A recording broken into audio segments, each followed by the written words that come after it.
Hi.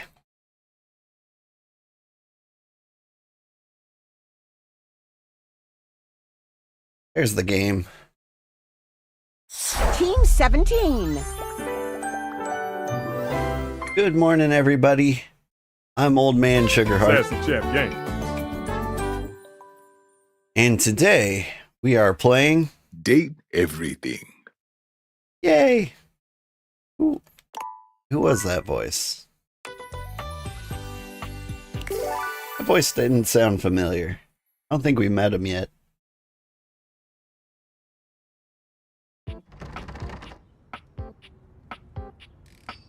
Alright. Oh, you're a clock. I was looking at it from a weird angle. Alright. Really do want to beat this game. But it occurred to me, got a long ways to go. Part of me just wants to like go down the list and get endings with everybody. Last time I tried like finding people to hate, and I didn't like it. I'm not good at hating people. Yo, house homie! So today, I think we're just gonna click where we feel. Good to see you back around the competition casita. This doesn't look like Stardew Valley. Now hold on a second.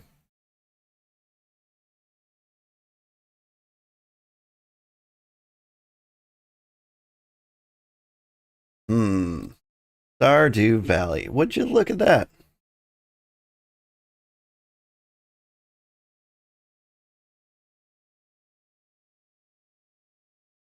Sorry about that. Fixed. Or it should be fixed. Love the new moniker. It's bossin', right? Thanks, Ada. Anyway, you're just in time.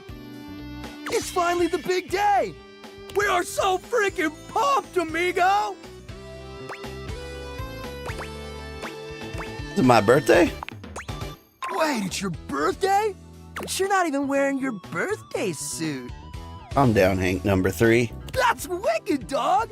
That's not why we're celebrating. This is even bigger. It's time for our ultimate stunt. We've been practicing days for this. Maybe even weeks. And now the weather's perfect. What's the ultimate stunt? We'll get to that in a sec, Broseph. But first, we have to finish our warm-up exercises. Gotta stretch the muscles and joints for today's epic adventure.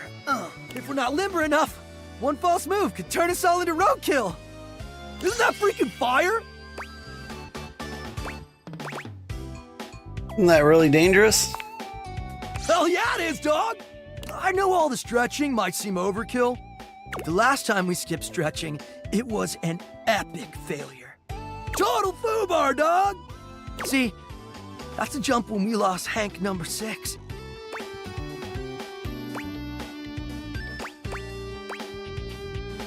Lost him due to lack of stretching? It's hard to say with 100% certainty, but we didn't stretch enough, and now he's gone. We miss you so much, Hank number 6! So trust me, we're not taking any chances today. We stretch, activate our muscles, and we nail this stunt. It's gotta be Gucci! What if it's not Gucci? Oh, it's gonna be Gucci, dog. Can't believe it's finally here, homie. The day we've been dreaming about since we were little baby Hanks. The ultimate stunt. We've trained our whole lives for this moment. So get ready to witness history. Or a massive catastrophe. Yeah, but mostly history. Sounds like Hank number 2 has some misgivings. Yeah, well, Hank number 2 is a lame wad. I'm not a lame wad, dog.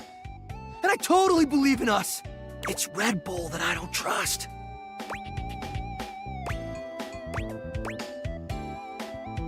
Why is that, Hank's number 2?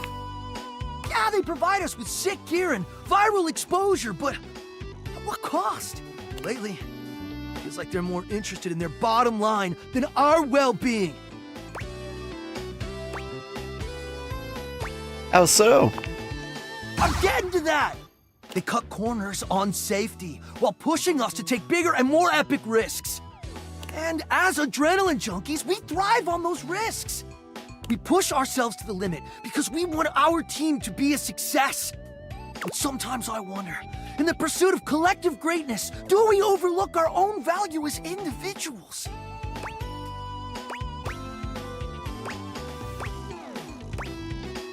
Explain. Think about it, amigos. When something happens to one of us, there's always a new Hank ready to take their place, right? Maybe that's why we take these insane risks without a second thought. Because if we're all replaceable, does it really matter if something happens to one of us? It's a question we gotta ask ourselves, dogs. Do we view ourselves as identical and replaceable because we truly are? Or because that's how Red Bull wants us to view ourselves?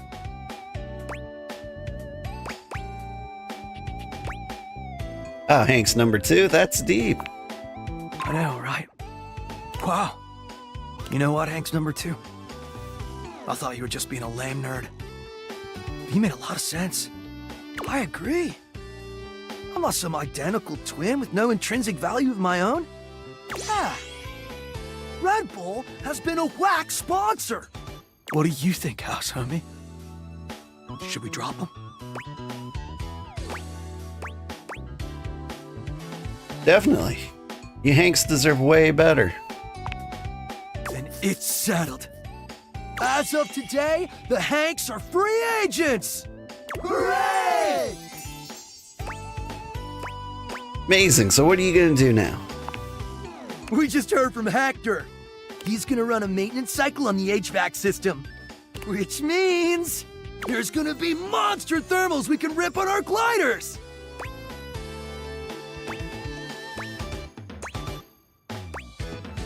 What's the difference between that and just normal Hank gliding?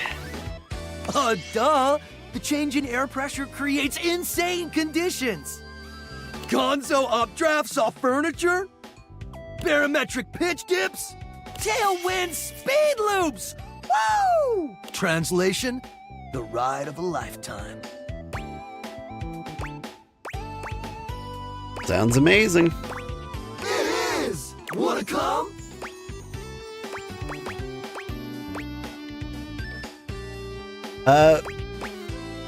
You guys are trying to turn me into an adrenaline junkie. Let's go. Hooray! We're getting into the real stuff now. Yeah, this is a little more intense than anything we've done so far. We'll prep your gear for you. Don't want you getting pitted. I'll be your wingman. You'd be my man, for sure, brah. Hank 5 is caught off guard by your flirting, a magnificent blush blooming across his cheeks. That wasn't flirting. Was it? I can hear it. Hector's starting the cycle. Oh, mighty winds, blow us to good fortune. I got his mind in all a weird place. He's gonna die. Thanks. Away!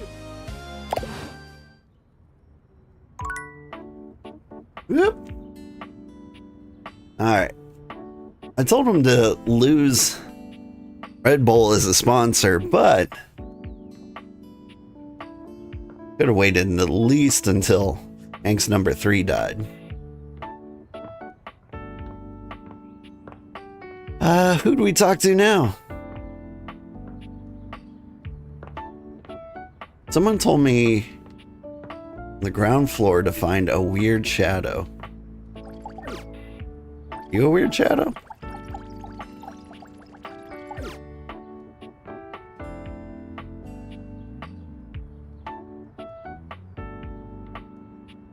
Yeah.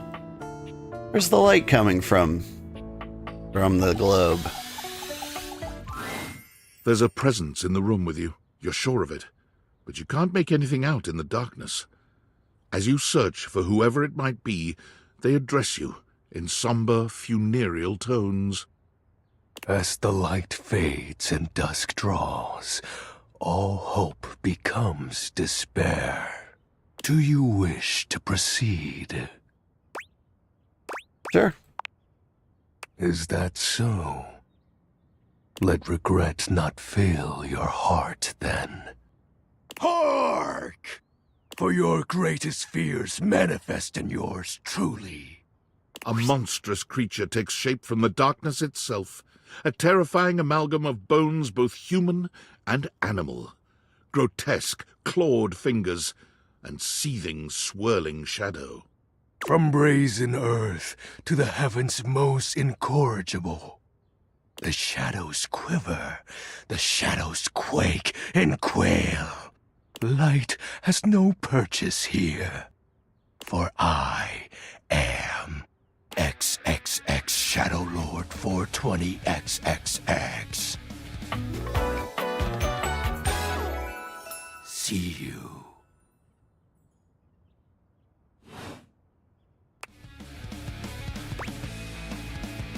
Sweet handle. Of course, I am darkness incarnate. From now on, you are my penumbra.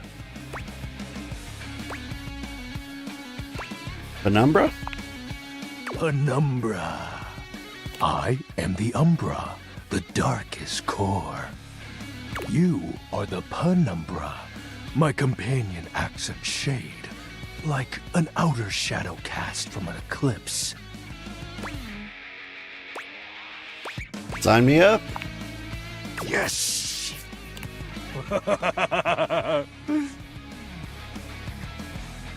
So tell me, Penumbra, what brings you to the call of night? I noticed one of the shadows was wrong. Did you find that out on your own? Or did you use a hint? I needed a hint. Somebody in the YouTube comments mentioned it. Honest? I adore honesty and humanity. You appear to be romancing the objects in your domicile. I see. You are embarked on a most interesting quest. However, it is quite trivial compared to mine. What are you trying to accomplish? As you can tell, I am dreadfully powerful. However, my true potential has yet to be unleashed. I mean, Battlefield 6 just dropped. We could squad up. Bask in the shadows and remember. That sinking feeling you get when you turn off the lights as you return to your bedroom. Then this eerie primal instinct to hasten yourself kicks in while your heart begins to rumble with fear. That, my friend, is but a lick of what true darkness can do. I love darkness. I always try to keep the lights down. You help my power grow. But with that said, You liking the jam when that's playing when I'm talking to him? He does have like a good theme song.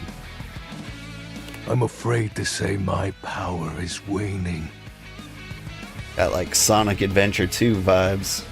If not for your summoning ritual, I may be. Or Guilty Gear. Nay, such thoughts are wasteful. Anyhow, I have been waiting in the abyss in search of a companion. Like romantically? Such feelings are unnecessary, although not unwelcomed. I feel like I've talked with this guy in real life. You see, the essence of darkness must be discussed before obtained. I have been waiting for eons for a worthy conversational partner. Our sinister lamentations in pure nightfall will serve as the dark ritual and bring forth my armaments. Armaments? My armor forged from the shadowy depths. Think of them as parts to my true self. However, I have long lost them back during the Great Cataclysm. I have 0 questions. You are not curious about my dark powers? My special lore? It is rather special. I guess a little. Phew. I mean, I would have questions meeting any other phantasmal haunting. What troubles you, my penumbra? So what was the Great Cataclysm? The tragedy that befell my comrades. Before, it was a peaceful time. My fellow denizens of the dark and I conversed in the shadows. Then, suddenly, a great power beyond any of ours divided us. I have not seen my allies since, and at the same time, my armament was lost. What was this power? It is an unexplainable force beyond reason. But that won't matter once I am at full strength. What troubles you, my penumbra? The special armor? I'll have you know that these aren't just any normal raiments. They have no physical form. My armor is of a corporeal shade. But after I obtain just a single piece of it, the pressure of my dark aura will rise exponentially. How do we find armor parts? As I said, by having conversations, we initiate the ritual. Join me in darkness, and my power shall inevitably return. Something will rise, alright. Are you feeling thirsty for Shadow Lord? Because I can hook you up. What happens when you get your full armor? I descend into the Vantablack pools and re-emerge as my true, awesome form. Careful, Vanta Black is copyrighted. I sense your curiosity. Stay close, Penumbra, and you shall someday see. What troubles you, my Penumbra? Yes, your moniker. While it may appear childish, it is a title that bears significance to me. Even creatures of the dark are entitled to nostalgia, and its relevancy continues to capture my very essence. Lord of Shadows. What about the X's in the 420? Oh, signature embellishments. You'd be surprised how popular of an identity Shadow Lord is. Can't just have anybody proclaim they are the true Lord of Shadows, which is why I leave my mark as such. Shadow Lord falls silent for a moment, as though listening for something you can't hear. He makes a fist, nodding to himself. Can this be? He spreads his arms wide, opening his clawed hands as if to receive something. Yes. The dark power begins to creep and course through me.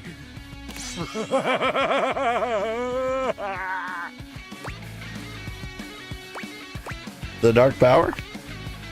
Yes!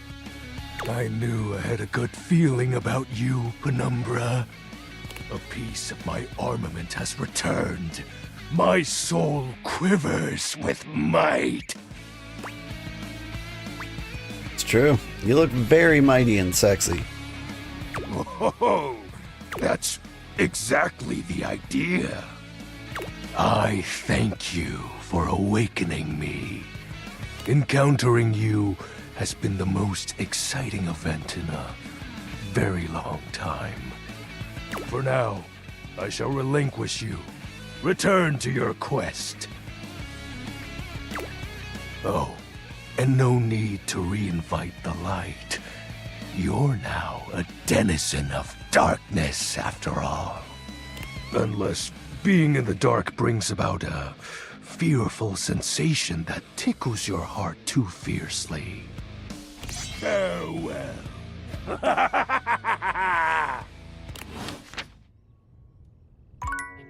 He's pretty cool.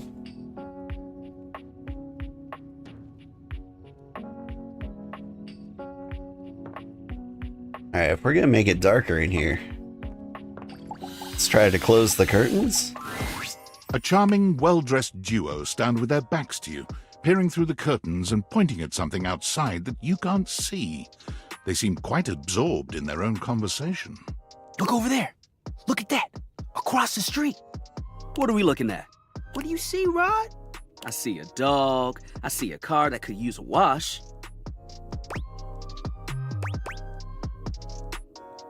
Hey guys.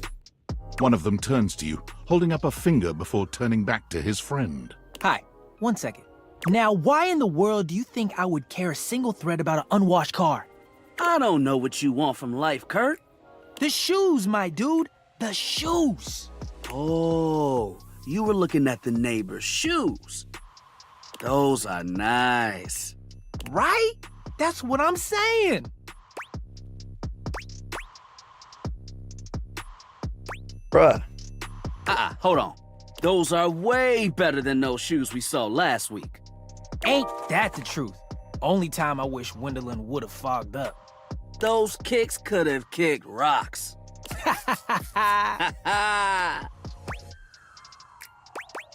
What was that about? Rod, don't be so rude.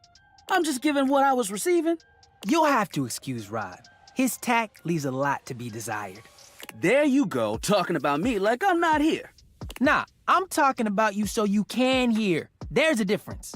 See, that's why your seams are unfinished. My seams are unfinished. My seams are unfinished? Keep talking. See what happens.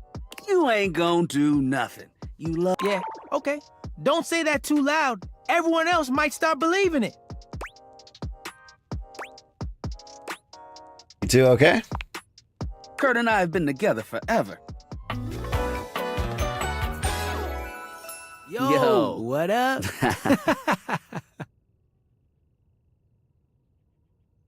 Looked up the narrator for the game. Same guy who does the voice of Rost in Horizon Zero Dawn.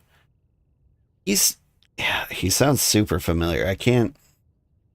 Like, he's been rattling my brain. I don't know what else he's done, but he's definitely been in something. Kurt and Rod. Get it? I'm like his brother. But not my brother. If we were related, you might actually be polished. We both know you wouldn't look good unless you were next to me. Who told you that lie? Say, who do you think looks better? Me or this delusional drape I call my friend? You know it's you, Kurt. Yo, what? Nah, I claim bias. You don't even know what that means. You asked the question, so they sided with you. Bias. Okay, so you do know what the word means. This is tough to listen to. Why is that? Because we pull each other's threads? What good is a platonic life partner if you can't clown on them every now and then? And with a face like his, he makes it easy. Oh. Well, at least my attitude ain't stank like yours. My attitude is great. Man, if your personality had a scent, it would be mothballs with mildew. Okay, that was a good one.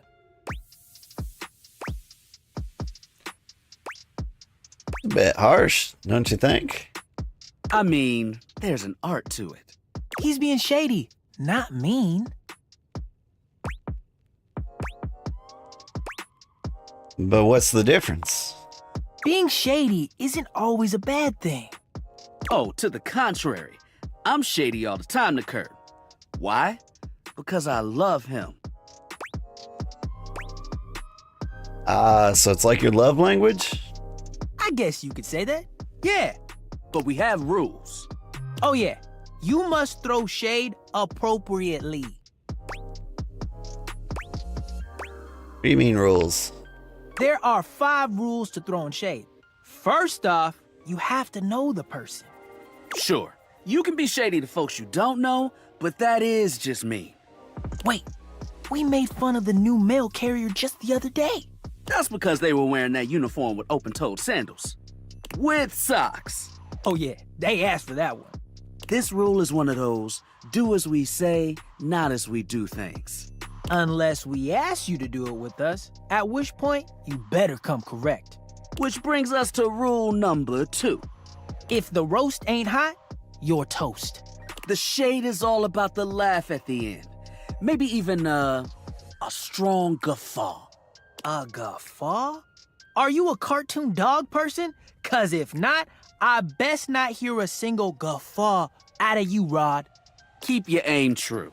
Never bring in secondary parties. Others shouldn't be collateral damage because you decided to mix patterns and it turned out unfortunate. I tried to throw shade on Kurt's mom once.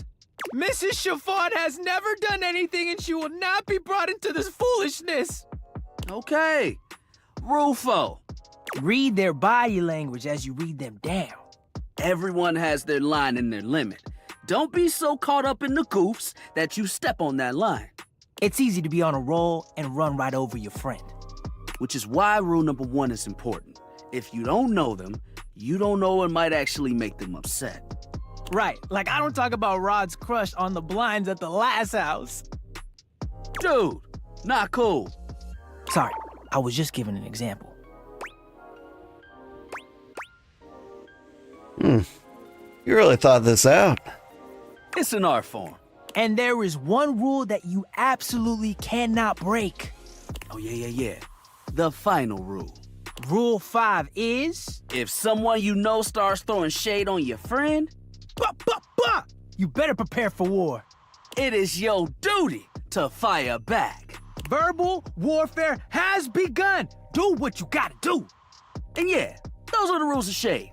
You got them all? All 5 locked in. Okay, confident. I like that in a person. If they breathe, Kurt likes them. You act like you're the one to talk. The tree outside sways, and you think it's flirting with you. How can you not be charmed? Have you seen those branches? The grass is just playing hard to get. Oh! All right, now, calm down. They said the grass. The grass, Rod! Oh, you can guffaw, but I can't? Okay. Fair. But damn, they got you. You right. That was a good one. You catch on quick. Yo, Rod, that fashion student is getting off the bus. Ooh, what are they wearing? I'm not sure, but it is. We've got some people watching to do. Swing on by soon. But come holler at us at different places. Each window has a new thing to throw shade on. Variety is the spice of life, baby. Bring your jokes. We like to keep it lively here. All right.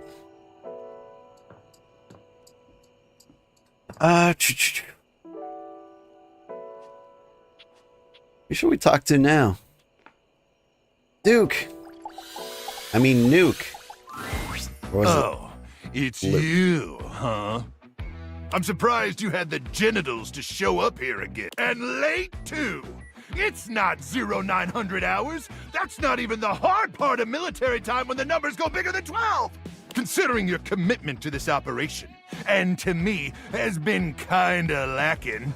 And honestly, the success of this mission is far too important to rest in the hands of someone who's not fully committed. So what's the plan here, Ranger? You gonna take this mission seriously going forward? Or are you gonna keep acting like you got gamma worms burrowing in your brain? Yeah, I'm feeling tipsy. Hey, Dixlord, thank you so much for the raid. 1, 2, 3 dishes for me. Old man Sugarheart story time. We're hungry for tales, not food. Watch as he dates the dishes. No talking, just observe. Domestic adventure. That's quite a raid message there. Welcome in, Dixlore. Hello, Grimy Scythe. How are you?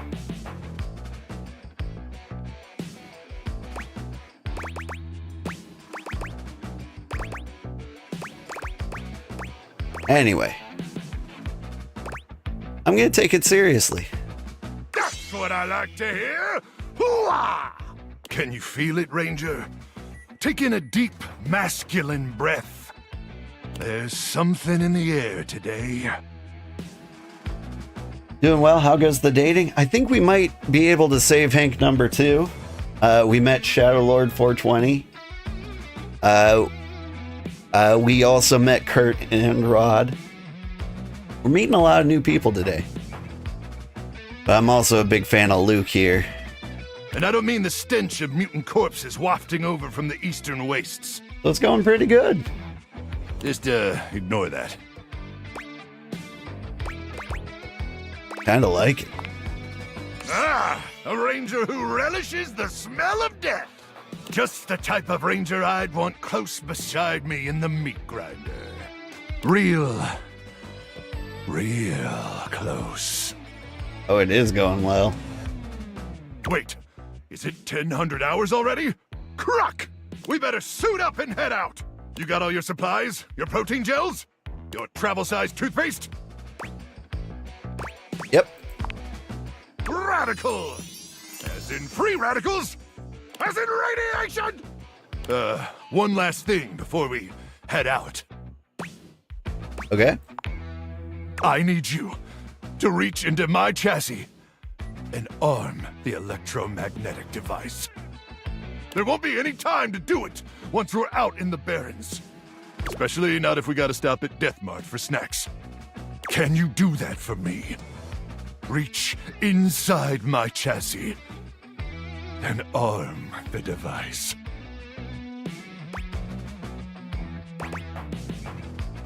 I'd love that. That makes 2 of us. Who arms a microwave from the inside, though? Sorry. Oh, I don't know why I said that. Oh, is it getting hot in here, or is it just me? Sorry, I turned you on. Oh, you don't have to be sorry. No, I mean, I accidentally pushed the microwave button. Oh, so you did. Honest mistake. Well, let's continue on then, shall we? But first things first, I need you to open up the door. Just push the open button on my keypad. Easy now. Easy. You press the open button on Luke's console with ginger fingers, and it swings open without a hitch. All right, great. Now I need you to reach inside my cavity. Real deep. Now, gently feel around for the magnetron. You do as he asks, though you're not entirely sure how well this is going to go. It should be a small metal cylindrical device. Oh, you're doing so good, Ranger.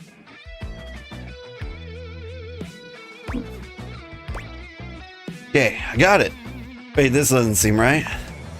What? What's the matter? Label says it's only for warming up food. Thought it was a bomb. You withdraw your hand from Luke's cavity at once. Well, I mean, sure, a magnetron isn't technically a bomb. But I never said it was. I said it was a handheld electromagnetic device. And it is.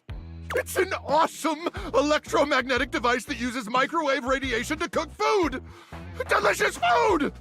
But that doesn't mean it can't send those swarmers back to hell. Unless you're calling me a liar. Sorry, didn't mean to. Yeah, well, it's too late for sorries, okay? I mean, we can cook up some swarmers. I can't believe this. After all we've been through. After I let you inside my cabin.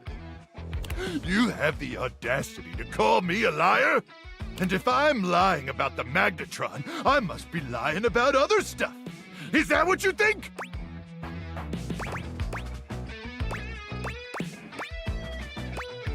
Now, hold on. I think you're great. Oh, now you're just patronizing me. Look, I'm not gonna sit around here and be insulted. And since I can't actually leave, because I'm a freaking microwave, I'd appreciate it if you'd get out of my face. May the immortals curse you with skin rashes and buboes and stale gum and other totally bad stuff. Man, do you think he hates me?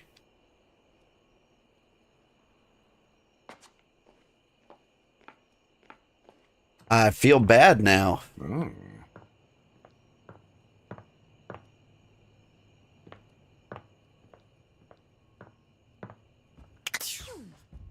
Like, I really wanted things to work with him. I wasn't patronizing him. Alright. Let's talk to him first thing in the morning like we're supposed to do.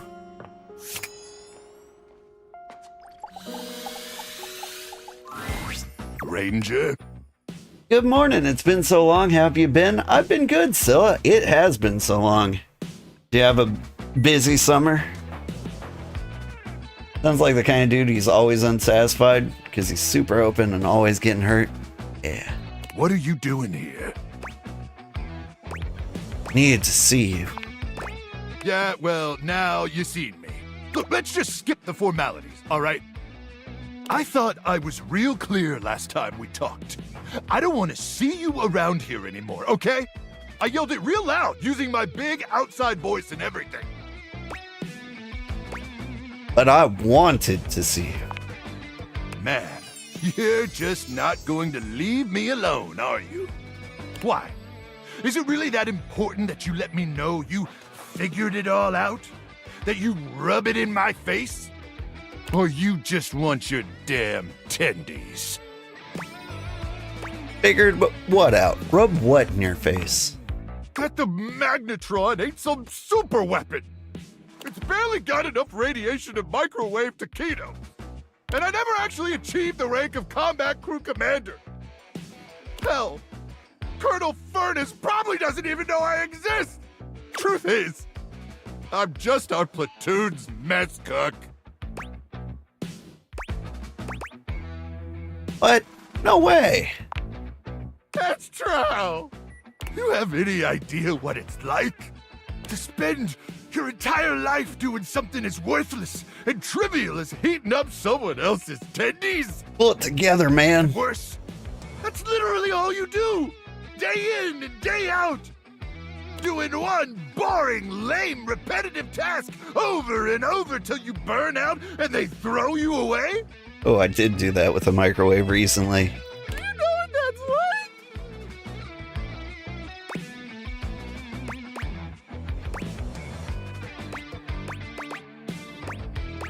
like?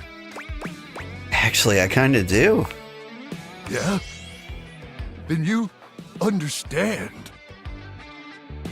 It's a joke. A pathetic joke. I was made for more than that, Ranger. So much more than that. I was born to climb mountains and slay monsters and power lift monsters.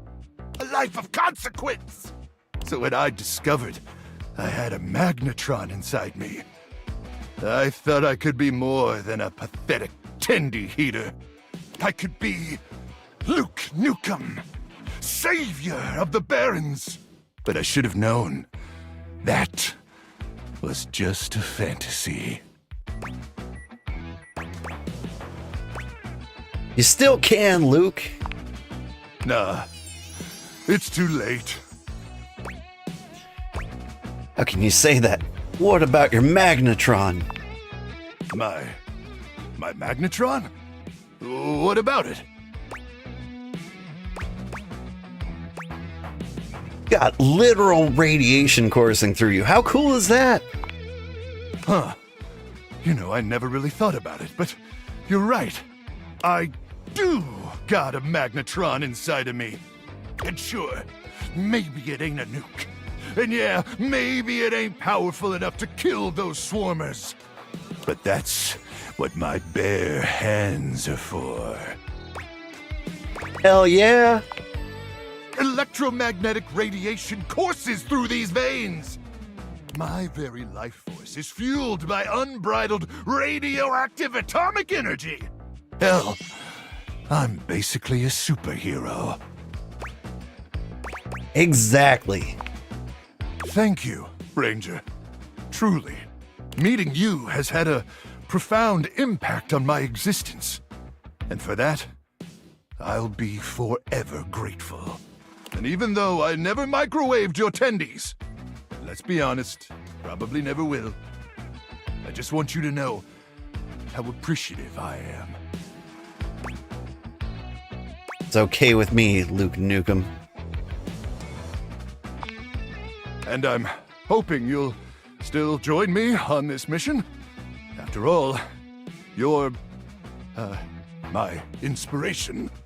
I've only got the one sleeping bag, and we'd have to rely on our combined body heat to stay alive during the night. But there is no one I'd rather be pressed up against. Possibly naked, staving off certain death with than you. So suit up, Ranger, 'cause you look damn sexy in that uniform. Aye, aye. It's time to send these swarmers to hell.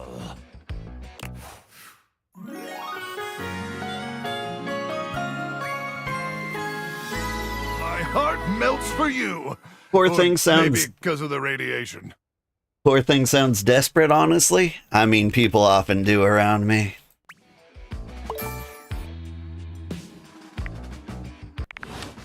Alright. He's one of my favorite characters so far.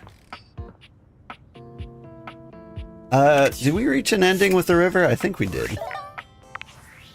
I say the river.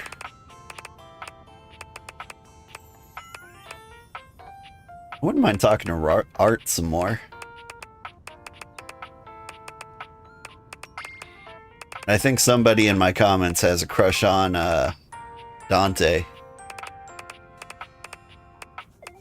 Probably talk to him some more.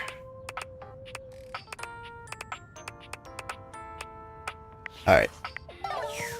Let's try to save the Hanks one more time. Really close. What's happening today, wild guys? We're so stoked! This is some immense energy. What's all the buzz about? Wing suits! Wing suits! Wing suits! Is that the one where you turn yourself into a nylon flying squirrel? You're so funny. But yeah, basically, it's an advanced form of skydiving. You still wear the chute, but you also wear the suit. It creates a ton of drag and turns you into a human glider. Ever had a really amazing dream where you're flying? It's like that. But maybe even better. Sounds intense. It is! Wanna come? Heck yeah, I've lived long enough. No? What? It's our first time!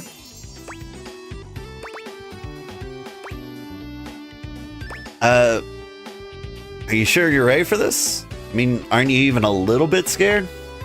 No way! We know what we're up against. Yeah, we've been training years for this. Gotta take the leap someday. We know it's going to be the most epic thing we've done to date.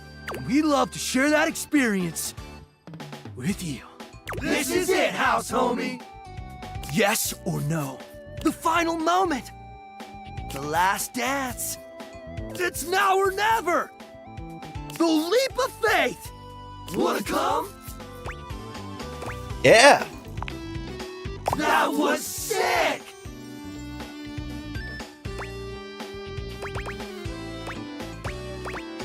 Am I dead? Dang! Dang, house homie! You were ripping it out there! Front of the pack, tip of the V! And you've come with us on every single adventure! You got something special, dog! And that's why we want to invite you to become an honorary Hank! What do you say? Heck yeah, broskies. Hanks forever. Yeah! One of us! One of us! We're the Hanks! Yeah.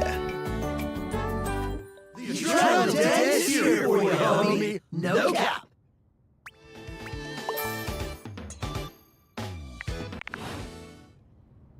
Whew.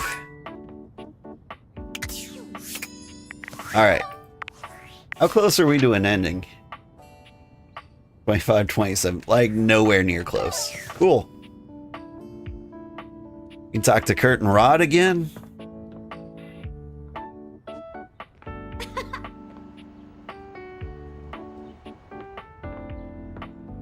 Oh,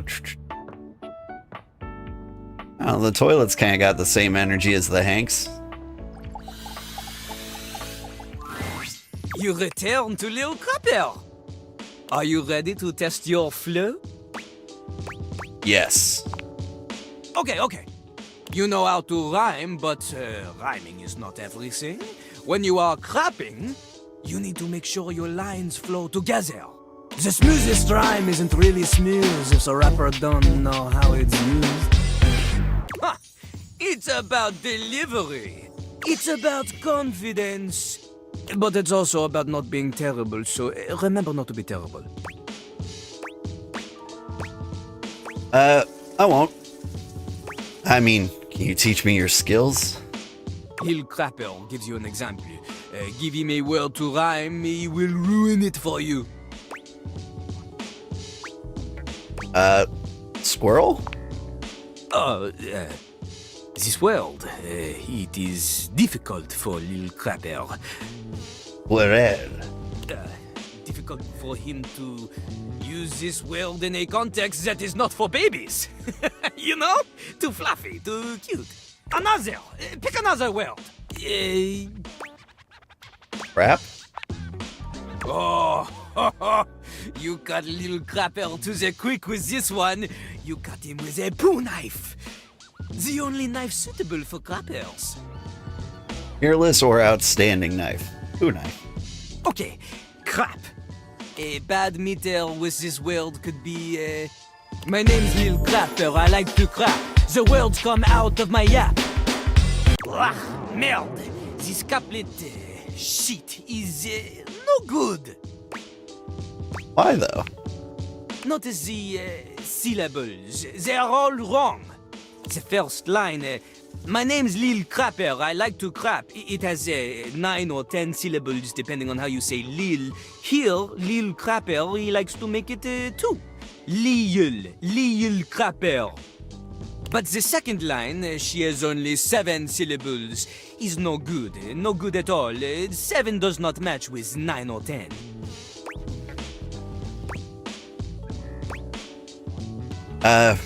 I guess that makes sense. Plus, the stress is on the wrong words. Look, I sing the stressed words in a sort of capitalized looking way for you. My name's Lil Crapper, I like to crap. The words come out of my yap. You see?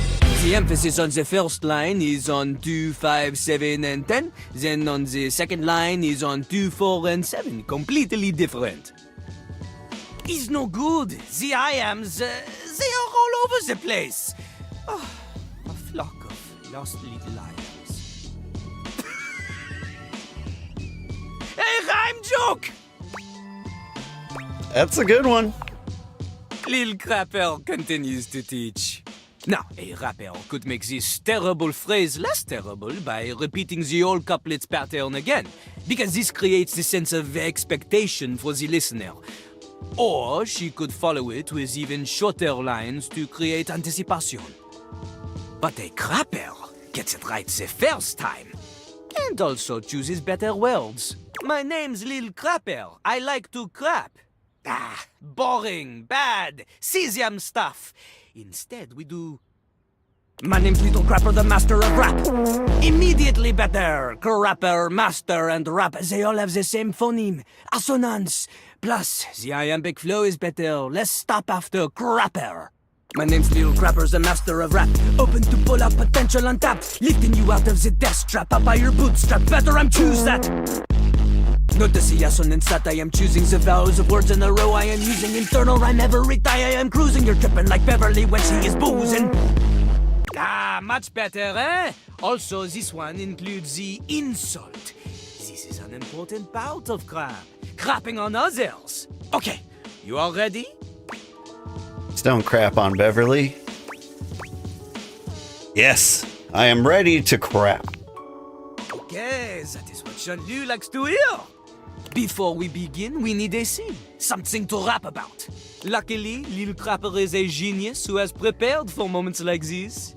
He keeps a series of freestyle prompts written on sheets of paper in his cistern so he may style on passers-by at any time.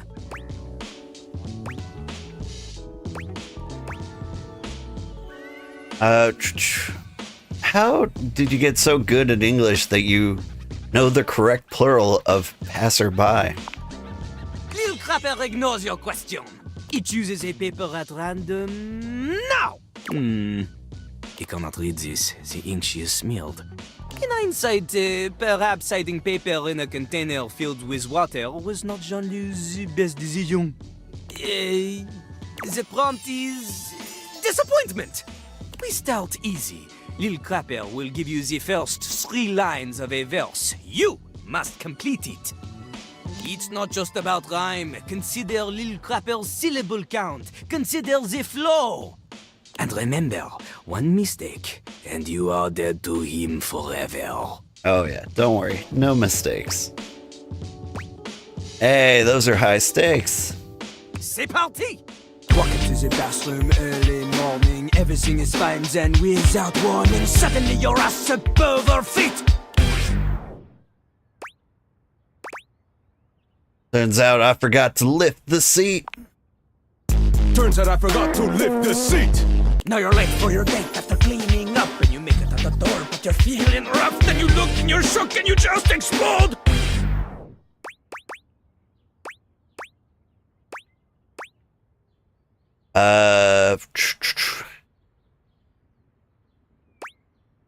Out the door and you're on the road. Out the door and you're on the road. Ah! No!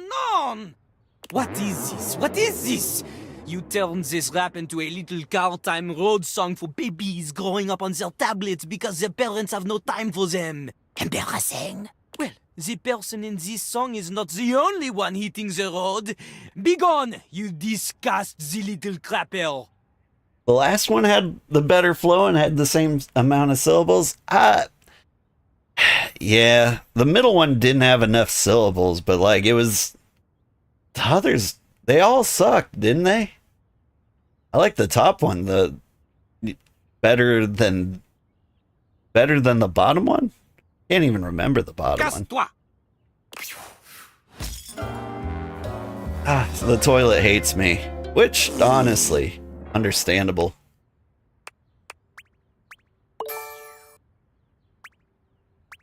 Where do I begin? You crapped the bed. You're shit out of luck. You really pissed him off? I could go on. Now, flush that relationship away. Yay.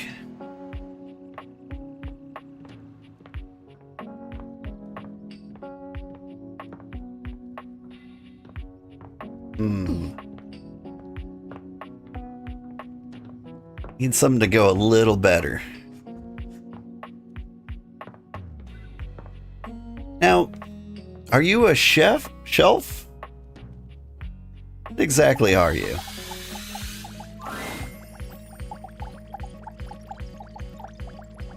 I have broken the game. The first word that comes to mind when you see the large cowboy standing before you is solid. This guy is big, and he looks built to last. You might be intimidated were it not for the kind expression on his face and the sweet way he doffs his hat at you. No one's ever asked you this, but if you had been asked to imagine what your table might look like as a human, you think this would be pretty close. We've known each other for a real long time now, but we ain't ever been properly introduced. So, first things first, name's Abel, and I'm your table. Howdy. Howdy.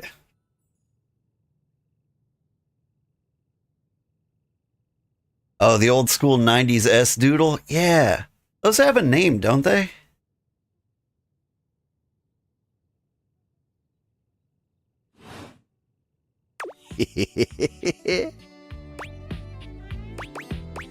I'm Sugar. I'm your human. I know it, but it sure is nice to hear it from you face to face like this. You know, as a table, it's my job to hold things up all over the house. And I take my job real serious. So, if you're here talking to me now, you must need something more than just my support. And if there's one thing Abel's gonna do, it's make sure everyone in this house has what they need. Okay, he's driving me nuts with his voice. Like, he's doing an accent, but like I can vividly recognize this voice without the accent.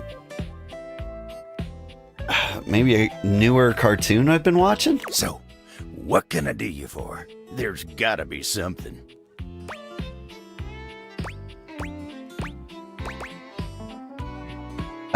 You're assuming I'm here for you and not just...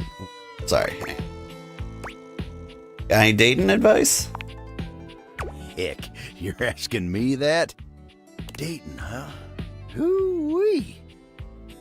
Dating ain't really my area of expertise, you know.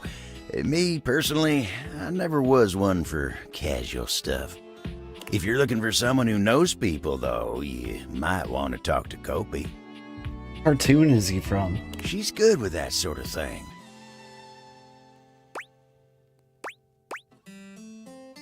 You the old-fashioned type? I guess you could say so. It's Steve Bloom. All that talking and whatnot. He's in, like, everything. Yeah, he is. Trying to fit each other's history into bite-sized portions. Like, Steve Bloom rings a million bells, but, like, what cartoon am I thinking of specifically? Oh, it just ain't my speed.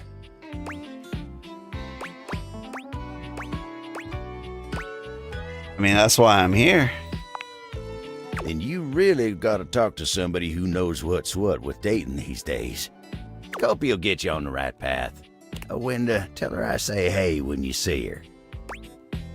Will do. You take care now.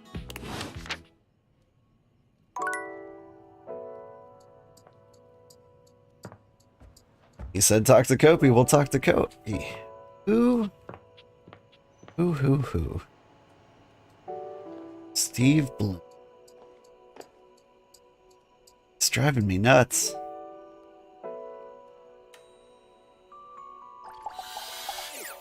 You might be thinking of Cowboy Bebop, maybe? Man, his voice got a lot deeper since Spike Spiegel.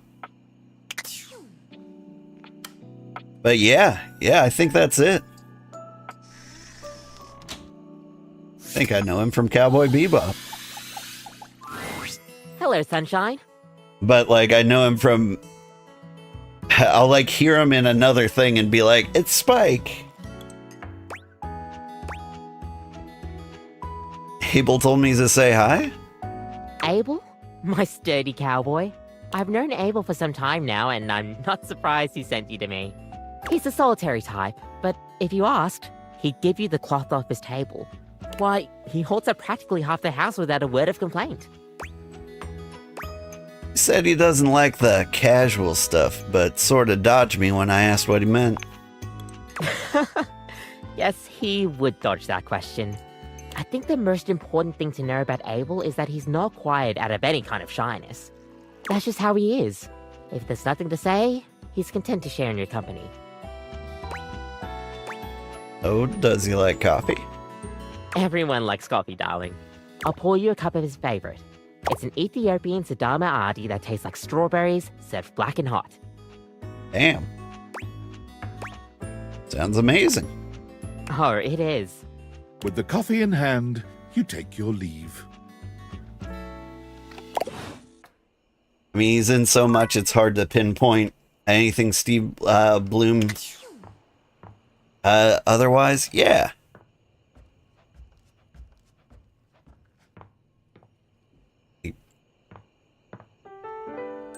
It's weird. His voice is just every cartoon to me.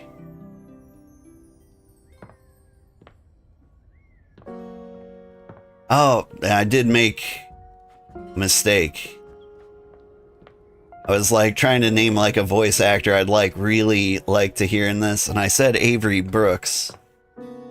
But he was the Shredder in the Ninja Turtles. What I meant was Keith David? He was in Community, but he's also like Husker or Busker? Husker?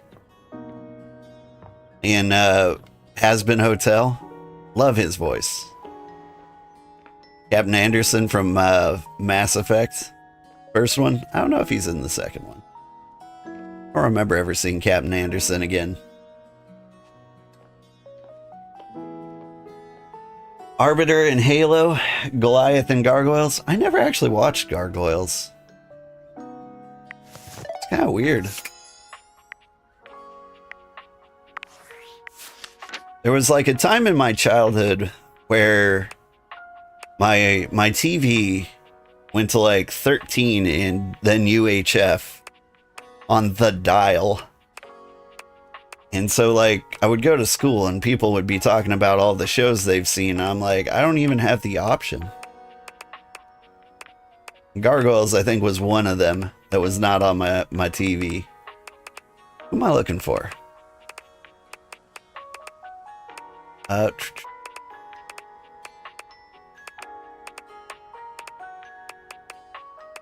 somebody in particular I wanted to talk to. Talk to Stepford. We never really finished his storyline. I'm looking for people I've talked to a lot. I can finish off their things.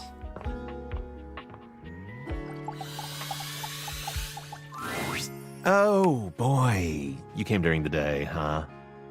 Gargoyles is a good series. They have Jonathan Frakes and Marina Sirtis doing voice work in it too. I know Jonathan Frakes. Isn't that... That's Captain Riker, isn't it? Did I say Captain Riker? Commander Riker? I'm sure he was a captain at some point. I do my best tanning at this time.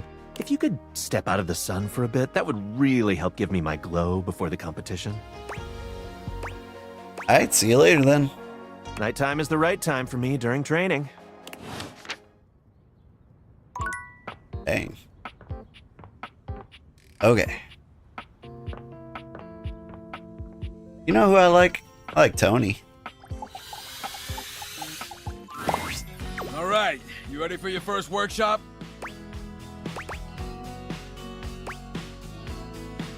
I'm ready. That's what I'm talking about. All right, come to the job site prepared and with the can-do attitude. Commander Riker and Deanna Troi. Jonathan Frakes was also in XCOM 2, or which one had War of the Chosen? I think it's XCOM 2. They also got the voice of Q and 7 of 9, maybe? No, maybe not 7 of 9. Somebody else was in there. Who was it? But yeah, it was great hearing nerd voices in XCOM 2. I like getting this. I'm sorry. I just want to impress you, is all. It's working. A good job is never done. Unless it's Dunzo. You ever heard of Dunzo? Tell me, oh wise one. It's one step above done. The ultimate done. Be careful though. I knew a screw who had a little too much Dunzo, if you know what I'm talking about. Tony grins, flashing you a pair of finger guns as he waggles his eyebrows at you. Aw, I don't have enough sass for this. I'm not doing this. First things first. In a courtship, as on a job site, you want to look busy. You don't gotta be doing nothing, you just gotta look it.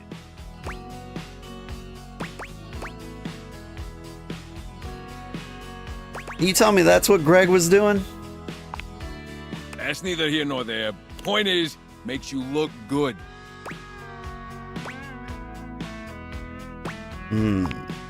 Take this for example.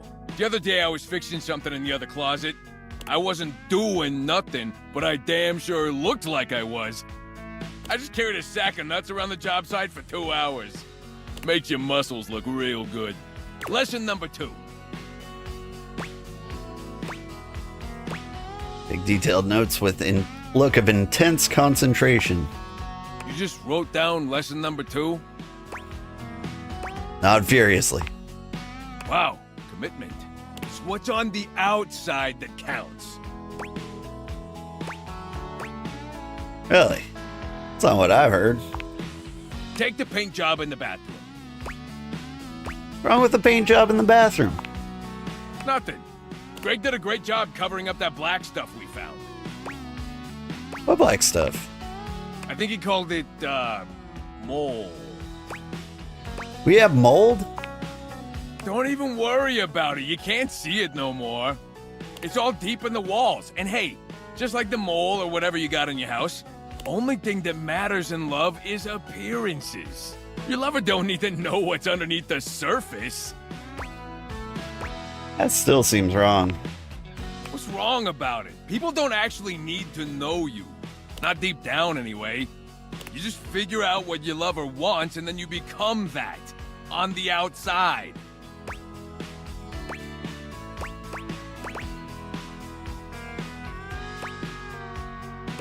You're so wise, Tony. I know, right? Still, never hurts to hear it again. You're a real star pupil, you know that? Alright, that's enough wisdom for today. Gotta give you time to digest all that good advice. Hope you were taking notes. Next time you're getting tested. I'm gonna make you proud. Good! You better knock my bolts off next time I see you. I will. There's the lunch bell. Gotta run. Remember what I told you. Test next time. You got it, Tones.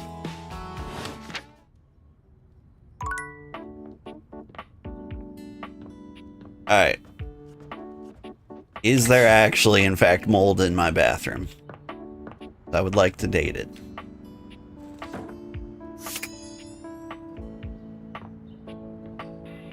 I do not see any mold. I think we're clean.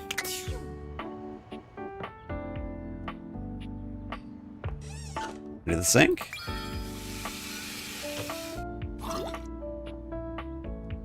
Alright.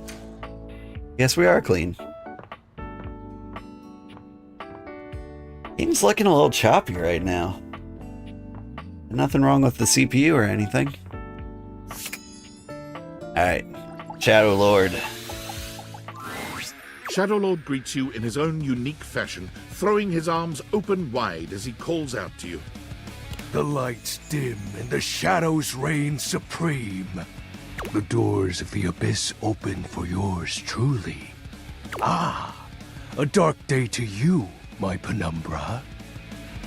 Ooh, I have something I want to show you. What's this? Evidence of my power returning. During our previous exchange, you questioned if our discussion was monumental in any way. Now, observe closely. Come to me, servants of the night! Shadow Lord stands stock still, arms spread wide with his head tilted up. He seems to be waiting for something. Ooh. Ah.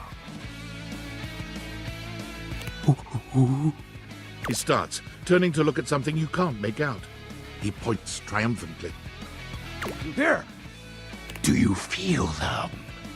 You feel a tickle at your leg. Ah!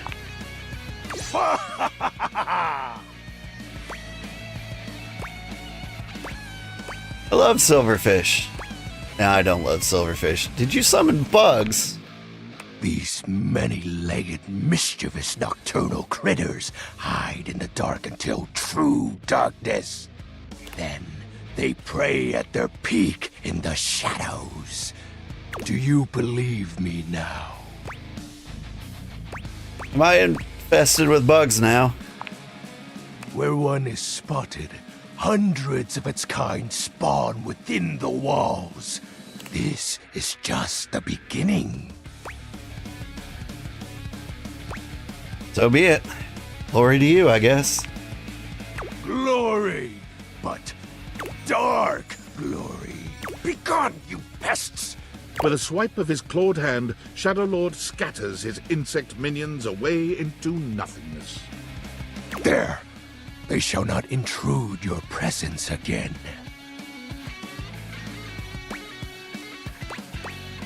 You had a pet silverfish in college. They ate a piece of paper on the floor, so you left it? Felt bad taking their food away? Ah. I don't have many silverfish. I got lots of spiders. Thank you for your mercy, Lord of Shadows. I am merciful for your thankness, granted human. Most merciful of thankness, most bountiful.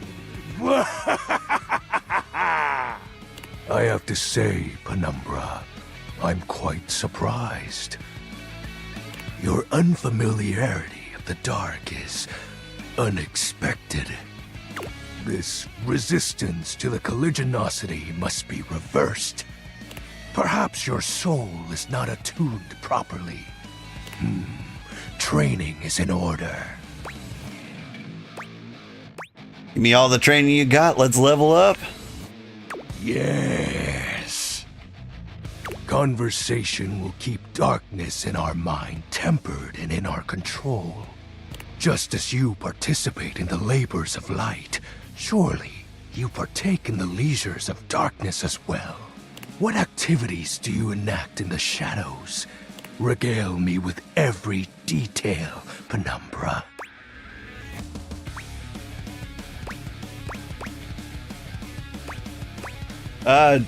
Doom scrolling? What is that? Scrolling through social media feed for hours and feeling like garbage? That sounds incredibly sad. It is. Why do you do this in the dark? Sometimes I do it during the day, too. Fascinating. I can't speak to the merits, if any, of this activity, but I can part with you some words to remember by. Even in your loneliest moments, you are a god. In darkness, I will be there to remind you as such. In light, you walk with your shadow. A shadow can only imitate its source. Meaning, everything that's wonderful about you is always there. Even if you don't realize it. Wow. Thank you, Shadow. Just speaking truths, Penumbra. I am grateful to you for providing me more insight into your life. Behold, our corrupted bond grows. Yes, I am beholding you, Shadow Lord. He exhales, his hands tightening into fists before throwing his arms open once more. You're beginning to grow used to this routine with him. I feel it. Another piece of my dark armament. It courses through my once dazed body, rejuvenating to the next stage.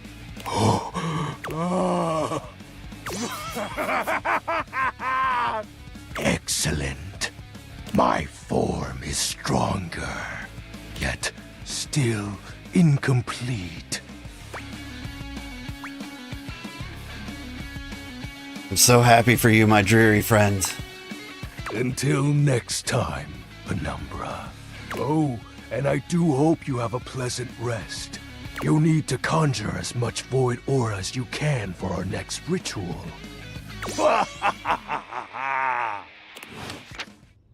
Damn. I like him. He is super positive. Doom scrolling was exactly what I did last night. Every Sunday night I try to come up with my new schedule and then post it on Twitter and Blue Sky. But man, Twitter and Blue Sky, you just turn it on and ugh. Things just happen. I think we need to talk to the safe for the final roleplay, even though I don't really want to do it. You have returned. Well, choose your destiny. IRS auditor and small business owner? Finally. I take it you're my 11 o'clock. I should have known it was too much to expect you'd be on time. After all, it was apparently too much to expect you'd properly file your taxes. You're not even dressed properly. Put this on. It suits you. Those assless? I trust you brought your financial documents, receipts, and records to support all the information reported on your most recent tax return.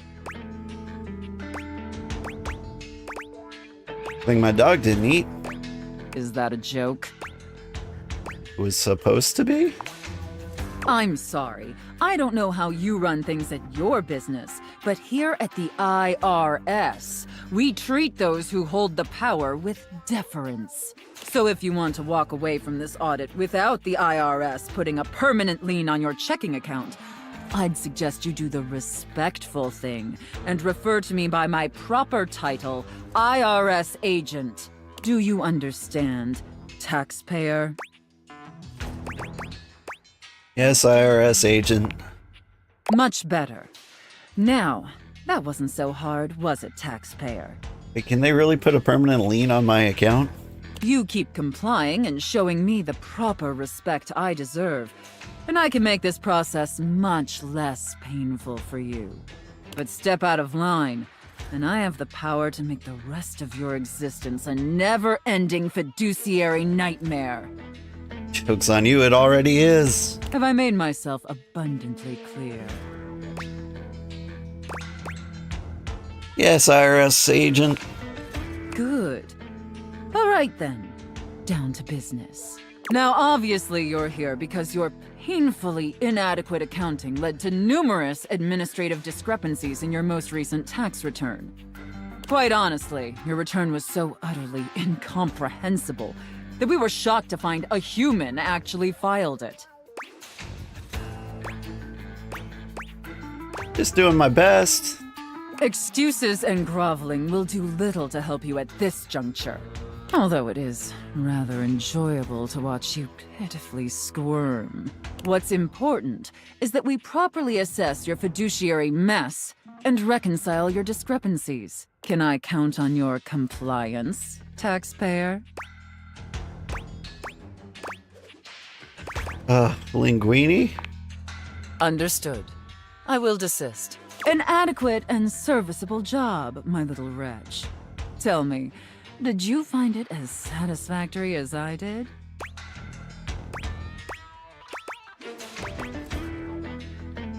It was okay. My little wretch is unsatisfied. It concerns me to hear that. Regardless, you've sufficiently helped me fulfill all my role-playing fantasies. and thus injected some much needed vivacity into my lackluster late night activities. And it appears, despite my initial misgivings, The that nightmare- you have proved yourself a satisfactory plaything for your mistress. The nightmare was more enjoyable than Sophia. 100% agree. I love the nightmare. Just don't like being bullied. No sweat? Duck's just doing my job, ma'am. However, despite all our fun together, I think you and I vibe more on the couch than we do in the boudoir. And even though I may not be destined to be your mistress, I hope we can still be friends. Yeah, I'm okay with that.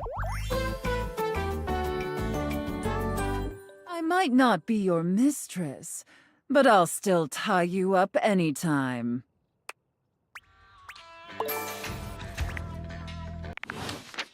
Yay. But now can I get Ready in to the try safe? something a little spicier? We've got money now. Hey. Open back up.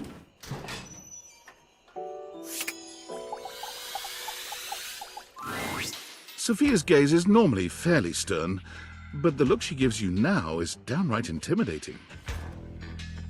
Take care of her, wretch. Got it, mistress. She is a predictable sort. Sheltered. You would do well to treat her with more of the same. With Sophia gone, you finally have a chance to get a proper look at your money. And to your surprise, it seems that she's evaluating you just the same way. She's beautiful, but she has her own sort of intimidating air. The way Sophia protects her, you'd expect her to be a meek little thing, but she has the air of an accountant preparing to lecture you about your irresponsible spending. Huh. Wrong. Uh-oh. How much do you need? Nice to meet you. There's no time for pleasantries if you have come to me. How bad is it? What is the financial crisis? Were you recently laid off? Any bills with accruing interest left unpaid? Did you overextend monetary aid to a relative, friend, or an unpromising lover?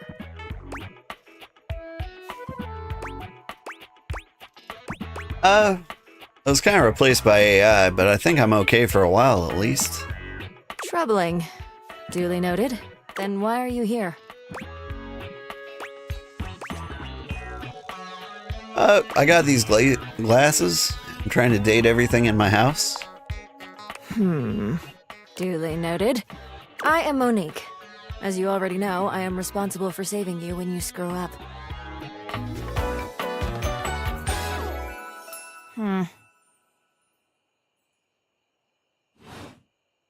Please refrain from speaking to me unless you are in dire need of accessing your emergency funds. Can we just hang out? No, I am busy. As I sit here in my safe, my value remains unchanged, save for the rigors of inflation.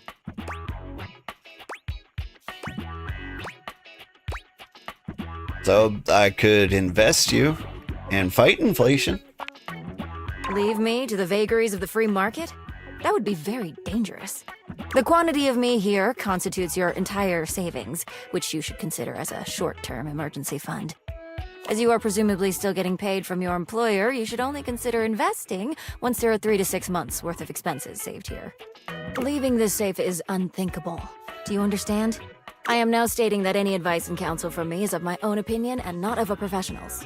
Now, to proceed with your question. Depending on your lifestyle and goals, adjust your personal spending to a minimum. Let's say about 10% or less of your paycheck. Then after paying the necessities like rent and utilities, see what remains and save accordingly. Also, get fewer home deliveries. The extra fees add up to a substantial amount. You can find more in this simple budget spreadsheet I've put together. I must go now. Goodbye. But want to talk. I mean, she seems smart. Yeah, getting your spending like 10% as a debt and discretionary fund. Ridiculous. The standard budget is like 50% debt, or not debt reduction, was it? 50% is just your like standard living costs. 30% is like debt elimination, and then like 20% is a discretionary fund. 10%, it's just a true commentary on like the horrible state of the world.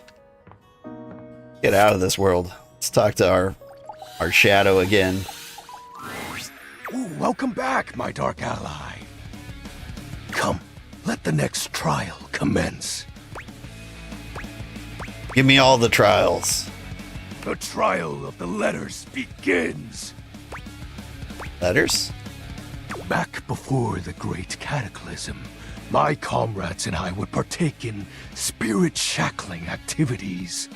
Some have lasted several nights. Others, we simply gave up counting.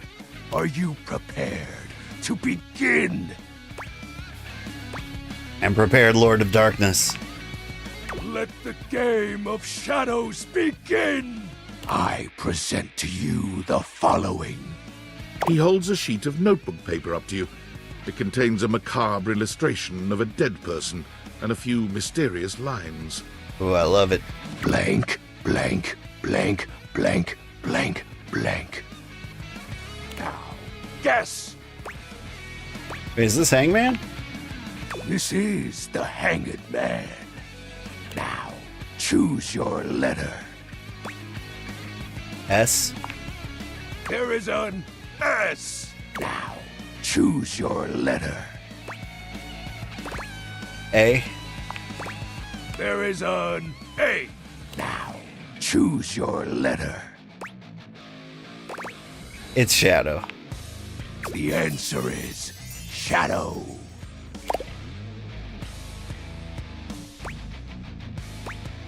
That's so sick, dude. Completely sick. Your turn. Shadow Lord's skull doesn't really have much in the way of expression, but he seems a bit smug. I'll have you know that among my dark cabal, I was the leading player. Think to yourself, what is your mysterious text?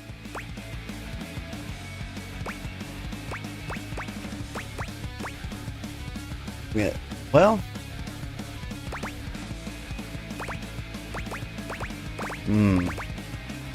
Think you're cute. 2 words. The second, 4 letters. The first, an apostrophe.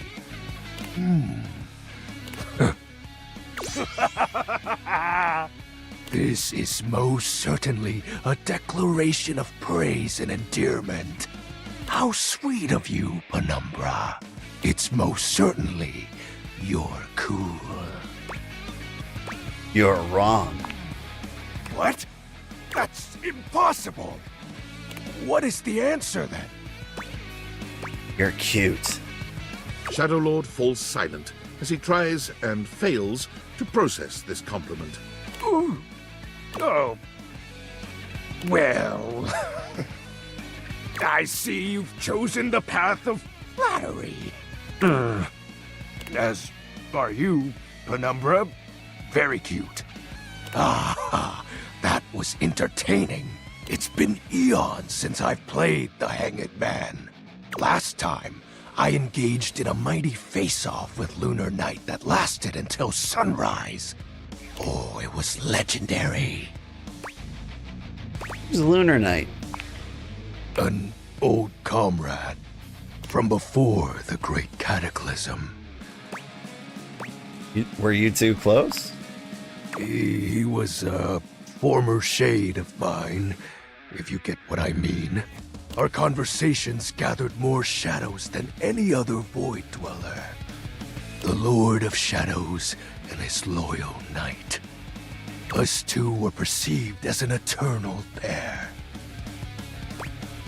What happened? The Great Cataclysm. Tell me more, Shadow. Very well. I suppose a proper explanation is owed. Tell me, Penumbra, What do you presume to be a power more fearsome than darkness?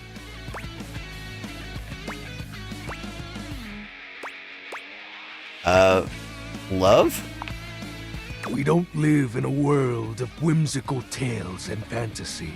Not anymore, at least. I mean, I kinda do. The overwhelming phantasmic force that realigned the unified lives of my comrades and I is... time. Drifted apart? There was no one moment or act that caused it. One night, I was with Lunar and my friends, joyfully conversing about whatever came to our minds. Time crept into our dark haven. Distance, a symptom. And then, many nights later, Lunar no longer wished to be by my side. Boredom came next. My friends took less and less interest in our nightly discussions. They too left, one by one. And then, I was alone. You may think it cruel of them for leaving without a proper goodbye. But I respected all of my friends' decisions, even Lunar's. Time for you to head off to sleep. Enjoy your time with darkness. You sure will. Good night. Hope you get some good sleep before the sun rises. I don't harbor any wrathful thoughts against any of them. I just think back to those days fondly and wonder why time had to come for us. We were happy. I was happy. Shadow, I'm so sorry. Oh, shed not a tear for me, Penumbra. Time comes for us all in ways we don't expect.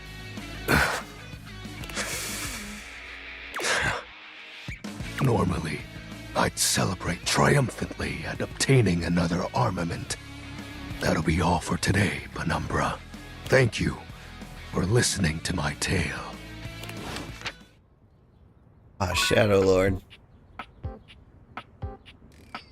Totally know what he means, too. Like, life just kind of happens like that. Kind of reminds me of, like, Asmongold, if you're familiar. Like, you're just kind of stuck in this nostalgia for, like, how cool it was to have friends hang out all night playing video games. And then everybody just kind of, like, eventually goes about their lives. It is what it is. Happens to the best of us. Now, how are you, Curtains? Psst. Come here. Rod waves you over, his voice low. What's going on? We gotta be quiet. Kurt is sleeping. Oh, I don't want to disturb him. No, wait.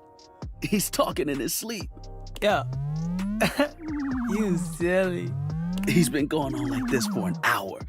You know that textile looks great on you. Nothing but lame pickup lines and giggles. It's pretty hilarious if you ask me. Wait, what do you mean you like Rod more? I'm cool. I'm like, really cool. Wait, come back. Wait, don't go. Kurt snaps awake, looking at you and Rod for a few moments as he gets his bearings. I was doing it again, wasn't I? Yup.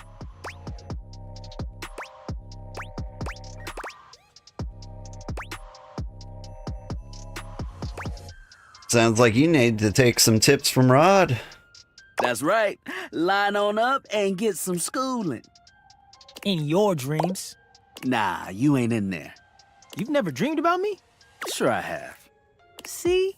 And you always a clown in them. A clown? Yeah, just like in real life. How about this? Let's get you back to bed and let you have another shot. You think they'll come back again? Oh, no, you blew it. Even your mind knows it. Dream a new dream. One where you've got game. Party hard. Let's let Kurt get some shut-eye and hope he's smoother next time. Don't listen to me if I start talking in my sleep. No promises. Alright, that was a quick one. Does this diary count as like a book? Is it gonna be lyric or someone new? A strange figure stands before you, a whirlwind of conflicting energies and vibes. Manic and dignified, friendly and intimidating. She's dressed like some sort of quasi-Victorian text-themed aristocrat. You couldn't have imagined what the Dateviators might make of your thoughts transcribed on paper, but if you could, it likely would not have been this. As you approach her, she launches right into what feels like the middle of a one-sided conversation. Why do you ask? Good point. Ah! But the blue one, and then the butterfly. Why is there so much sand? Ugh. Hang on! My content aware is going off. Diana, your diary, experiences some mental health concerns that might be too much for some players, including things like hallucinations, paranoia, extreme mood swings, loss of sense of self, and executive dysfunction. You cool with that? Or you want to skip it? Yeah, I'm good with that. Carry on, then. Why is there always sand in places where sand should never be? Oh, it's coarse and gets everywhere. You are so weird and I'm totally into it. Into it, out of it. It's all the same. Into one thing is out of another, and on until you're dizzy and there's nobody to catch you because the basketball game started late. I'd catch you.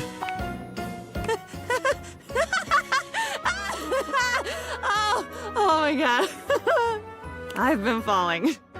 I fall so much. I can't even remember the last time I landed. It's all falling.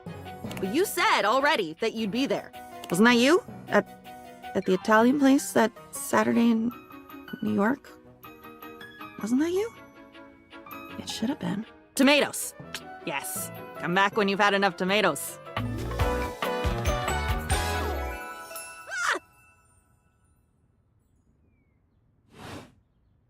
With that, she is gone. Alright, I guess we gotta get some tomatoes. Who did we talk to?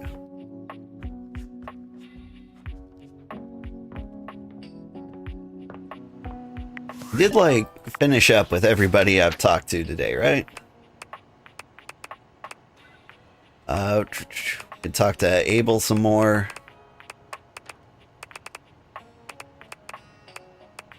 We finished up with Luke.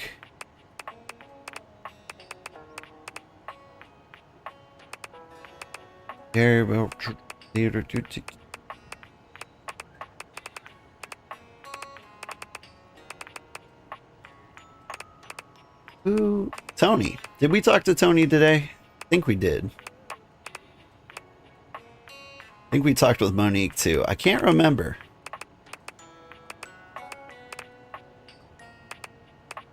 We should talk to Bodhi.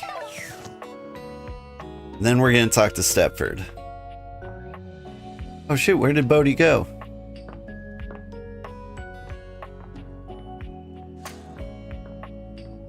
There he is.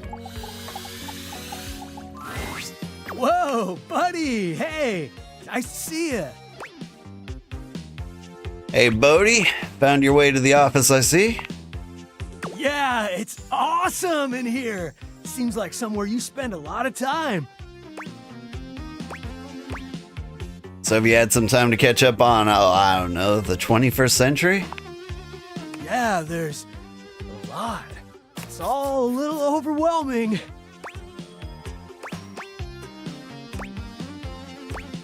Overwhelming makes sense. Is there something that you are particularly psyched about?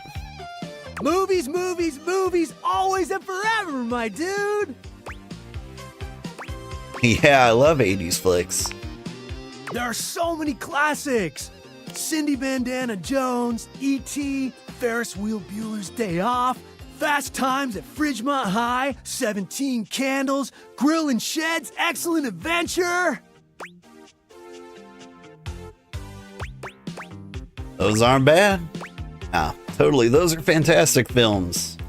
Most of them, anyway. Right? So fun. Okay. What are your faves? Let's see.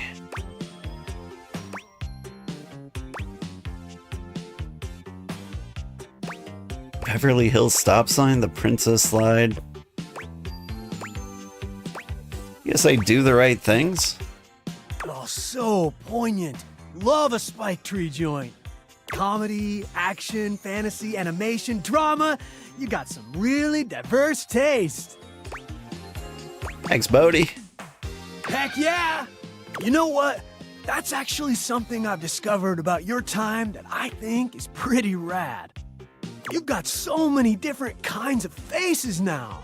You've got all these different personalities and perspectives and stuff. I mean, we had it, kinda, but you've really just gone so much further. Black, white, Asian, Arab, indigenous. Oh, and those people with all those letters? Say that last part again? You know, LGBTQIA. Oh, you mean LGBTQIA+. Yeah, that's the one. Oh, there's a lot to learn there, buddy. Hey, I guess that's something that your internet is great for. Learning stuff. It's amazing. I was so much of my own time, I didn't even realize how pale things were looking in old Hollywood. I still love my movies, but sometimes now when I see the jokes, the humor was way tough on anyone that was different. Maybe your generation doesn't have flying cars yet, but you're making stories about people I never thought I'd get to know, and that's definitely bodacious.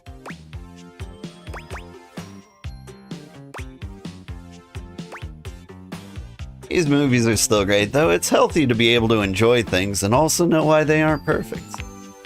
Yeah. Oh, that's a great point. You're right, compadre. Anyway, it was really nice talking to you. I've been pretty lonely for a while. I get that. Could have fooled me. You're super nice, and you're insightful, and you're funny. I don't know. I'll bet you're pretty popular. Did hit 3,000 subscribers yesterday. Pretty cool. I mean, with these Daviators, I'm popular here. Got me talking at you. Anyway, great hang. I'm gonna cruise around a bit, see some more of the house, and catch up on the 2000s. Later, Gator. After a while, Crocodile.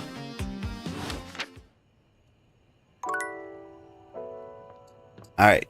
Now it's nighttime. Now we can talk to Stepford.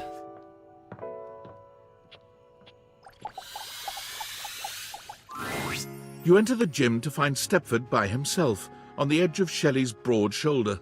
He looks a little bleary-eyed, and he's pacing back and forth. In the pale moonlight, he doesn't quite look like himself. Hey, Stepford. Everything alright? Yes. Hello, my friend. Just having a little trouble getting my brain to shut off before the big day. I've been rehearsing things in my mind. Just want to do everything perfectly, you know? Prepared well. Trust it. You think so? I guess you're right. Stepford shifts in the light, and it cascades down his gorgeous locks, flowing over his muscled shoulders. It's just... I feel so... I don't know. It's strange not spending time looking like a trophy, you know? I mean, I look at myself in this light and I seem so... dull. My golden luster seems to have been replaced entirely by tarnished silver. If I lose that competition, I'll be an utter laughingstock. Would anyone even want a trophy like me?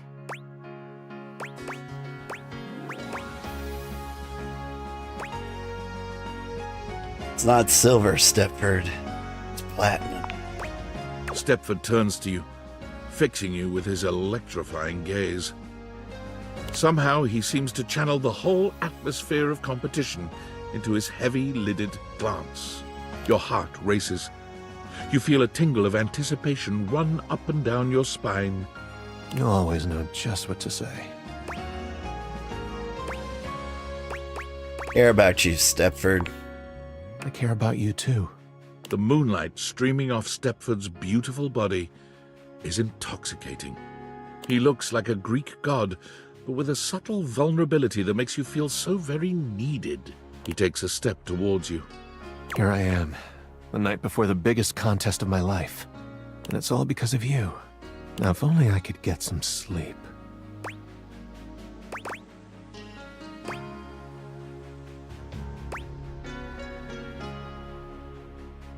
You really ought to try and get some actual sleep.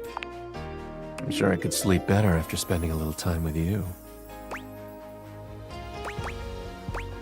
What the hell? They say sex is good cardio. Alright. Let's get a workout in. Stepford finally touches you, and the heat where his body meets yours is like molten gold. I want to be your first place lover. Stepford's hands may be metal, but his caress is silken and tender.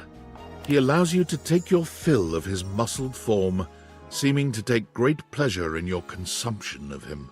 Yet when the moment calls for a gentle touch, his hard body is surprisingly soft, giving beneath you.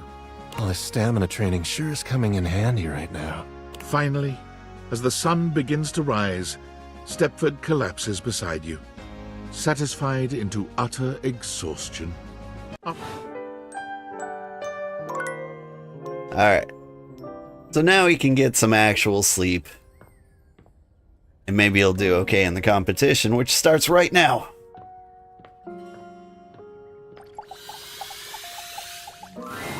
You arrive at the site of the competition. Seemingly every object in the house has come out to watch. The buzz in the air is full of expectation, excitement, and tension. The pressure is high. Stepford seems both eager and nervous. This is it! The big event!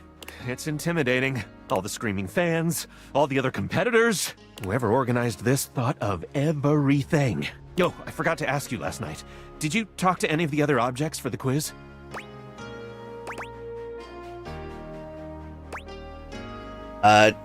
Didn't get a chance to speak with Existential Dread, but I'm very familiar with it. Okay, this one has big words though. It says here on the practice test, what two schools of thought do existentialists oppose?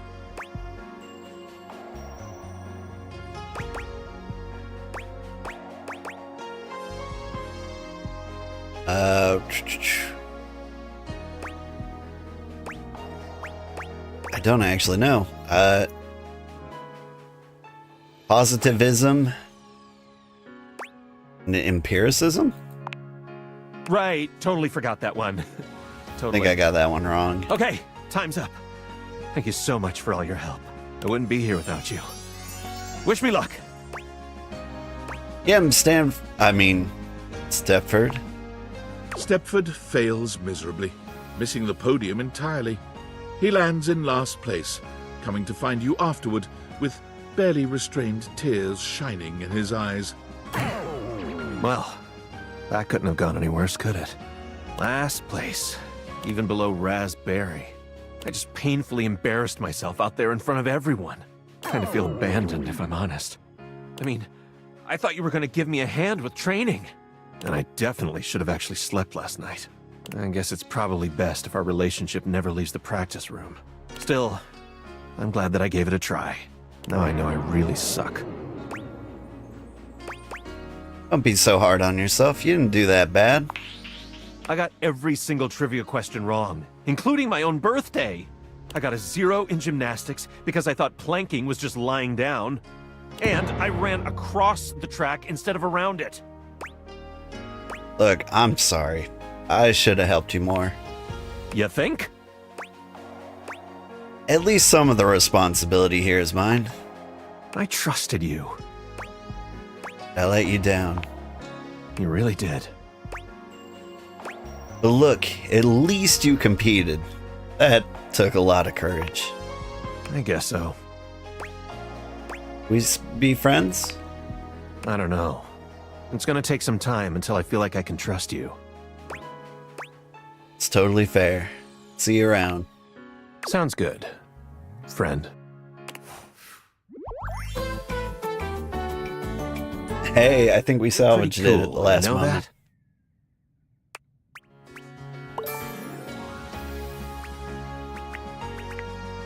Whew. All right. More relationships. Tony. Hey, teacher's pet over here. I was just telling Shelly about you. You had long enough to chew over the workshop? You ready to prove yourself? I got this. Talk is cheap, pal. Let's hear it. Show me what you got. You got a crush on me, real bad. Passion rages through your body every time you see me. You see me walking your way, looking handsome and strong and all that. Now, what do?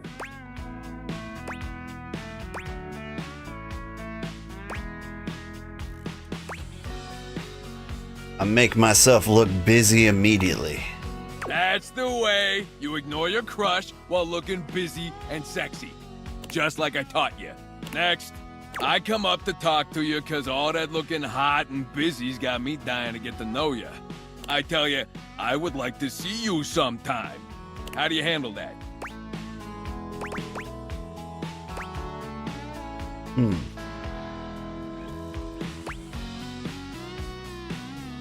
I turn myself into the person I think you'll find the hottest while telling you very clearly just what sort of tools I'm into.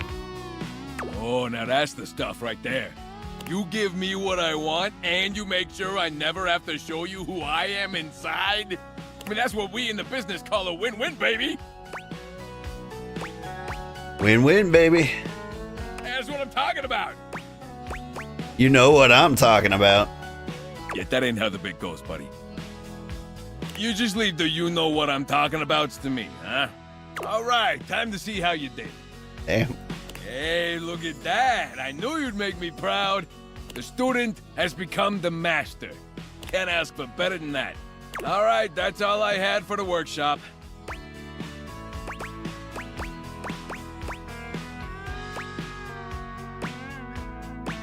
Take detailed notes with intense concentration. Alright, school's out, nerd. Cut that shit out. Okay, now that that's all over, let's hear it. Give me your feedback. Let me know what I can do for the next student.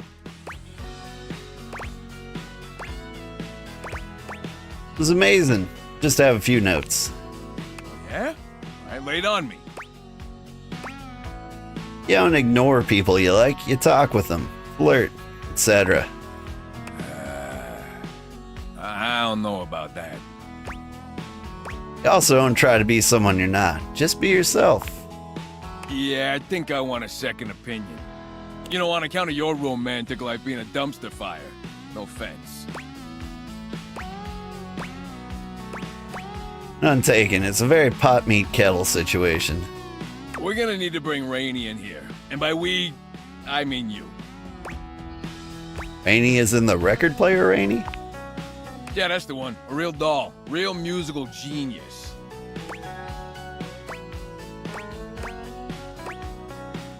I'm not hauling a record player in here, Tony. Also, why? Rainey happens to know more about affairs of the heart. You know, on account of all the love songs. Besides, you can see the old Tony charm in action on someone else. Ergo, i.e., etc. You gotta bring the water to the horse. And besides, you owe me for the relationship advice. All which amount to ignore anyone you have a crush on and hide your problems? Well, anything sounds stupid when you say it all shitty. Now get out there and make me proud, kid. Don't forget to talk to Rainey next time you come through. I'm gonna take lunch. Alright, let's talk to Rainey, I guess.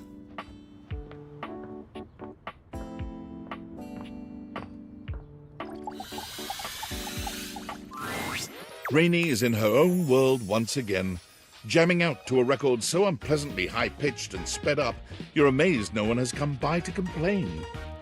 Well, look what the cat dragged in. You just couldn't get enough of my gay little tunes, huh? Oh, you better believe it. I knew you couldn't stay away. This house is full of wet blankets, man. I can't believe I'm here cutting the rug all by my lonesome. Time was, I'd be surrounded by sheets and Shebas all dolled up and ready to dance the night away. But I can't dwell on that. I can shimmy and shake just fine all by myself. Rainey turns away from you, dancing to her own heart's content, without a care in the world. She ignores you entirely, jamming out to her unpleasantly sped-up music. And then, with no warning or fanfare, the music stops with an unpleasant scratch. Enough! The needle of Rainey's record player is clutched in the hands of the perfectly coiffed and powdered Scandelabra. He somehow manages to look both put out and flirtatious all at once. He leers at the two of you, an artificial smile plastered to his pale face. Hey, what gives? I am trying to work on my love poetry. Normally, it would be effortless for an artist of my caliber. But your disgusting chaos noise is filling the house and pushing all the meter out of my mind. Either shut it off, or give me a little kiss. That's awfully rude. It is, isn't it? I can't believe you made me come all the way over here from the other end of the table, practically. Oh, pipe down, you powdered palooka. Mind your potatoes and get lost. Do you even hear the nonsense she spouts? It is impossible to speak to her. Why, even in the best of times, the music she played was unbearable. Though, of course, it's become even worse since she took that tumble. What tumble? Oh, I wouldn't know. I would never tell. She simply hasn't been the same since that party. If you want to know more about this scandal, I would ask Celia.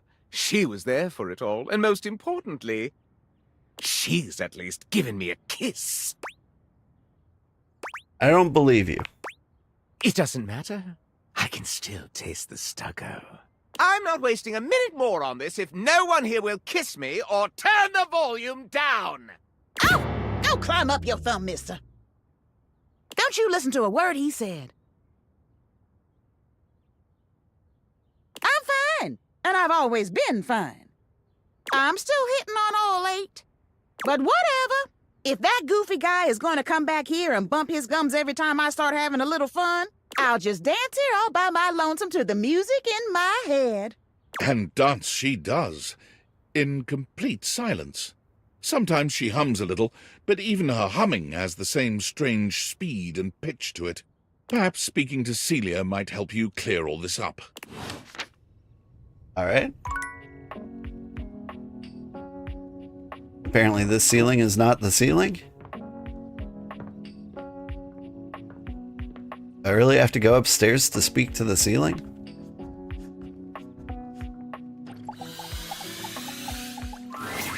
Oh, hello again. I trust your meeting with the mayor went well? Yep. Wonderful. Anything else I can help you with while you're here? Tell me about yourself. What? You want to know about me? Oh, no. No. You just spoke with the mayor. A little old fuddy-duddy like me can't hold a candle to someone like her. I just handle the paperwork, that's all. Pay me no mind. Anything else I can help you with while you're here? No, that's good. Oh, bye-bye. Go to Celia's office. What else do you need?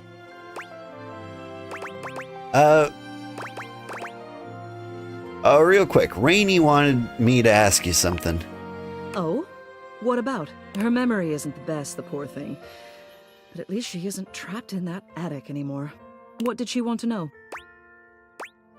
What happened on the night of the big party? Ah, I see. It's a tragic affair, really. But I'm one of the only objects in this home old enough to tell it, so I suppose it falls to me. The long and short of it is that she was damaged during a party. A wild one, if memory serves. She was knocked down from her perch just as things were really getting going. It was a catastrophic fall. Here, I'll write everything down for you. Take this to Rainey and tell her about it. She'll have an easier time believing it if you've got written proof. Celia writes something quickly on a memo pad, handing it over to you. You can't help but linger on her beautiful handwriting. It's just as grand and elegant as she is. She's a stubborn thing, but she still trusts me. Now then. You leave the mayor's office, proof in hand. All right. Got one more person to talk to. I'm thinking money?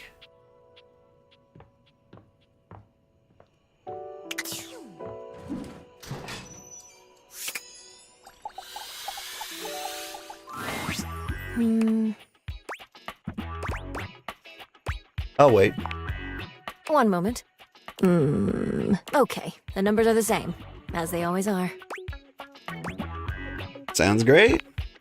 I thought I told you not to speak to me unless there is an emergency.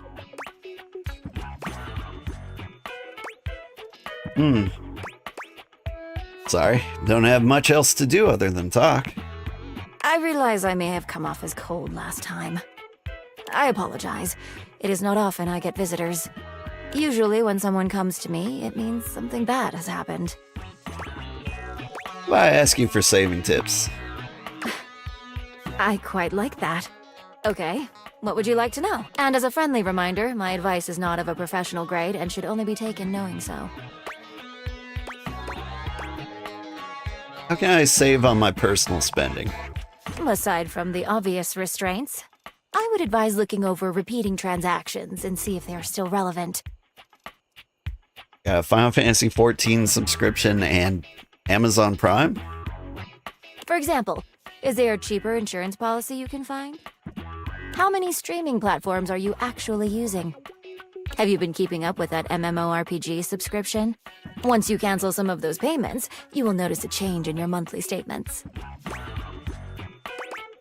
I see, thanks. Of course. Now, if you will excuse me, I am going to recount, just to be sure. All right, good advice.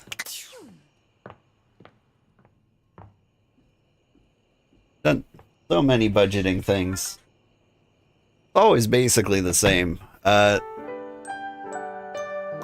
you ever go to like a budget workshop, 100% of the time it's like, oh, you're gonna want to spend all your money paying off all of your debts. And you're like, what money though? Always great advice. Anyway, thank you so much for watching. I'm still a vampire. And I gotta get the kids to school. Have a great day. Tomorrow we'll play more of this. And if you are on Twitch, stick around. We'll find somebody to raid. Who are we following? Let's see.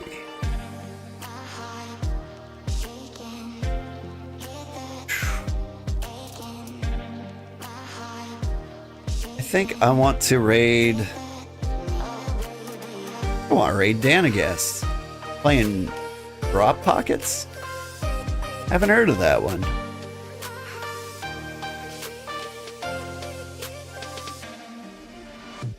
But he always knows all the best indie games. I'll raid him on YouTube too if you're watching from there.